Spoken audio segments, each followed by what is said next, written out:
Les plus jeunes payent le prix fort de l'épidémie d'Ebola.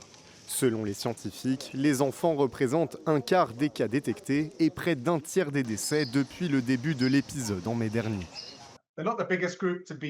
Ce ne sont pas les plus infectés, mais on voit que lorsqu'ils le sont, ils ont bien moins de chances de survivre, surtout les enfants de moins de 5 ans.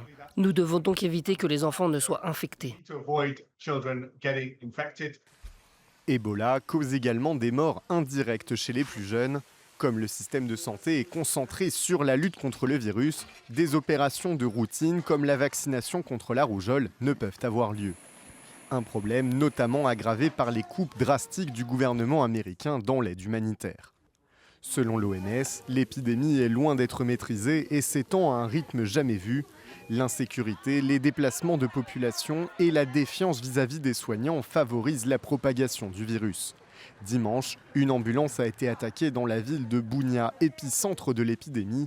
Un incident loin d'être isolé.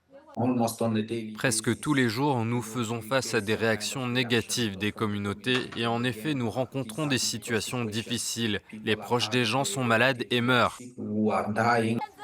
Sur les plus de 5000 cas confirmés, près de 2400 personnes ont succombé à Ebola en RDC depuis mai, soit un taux de létalité de près de 50%.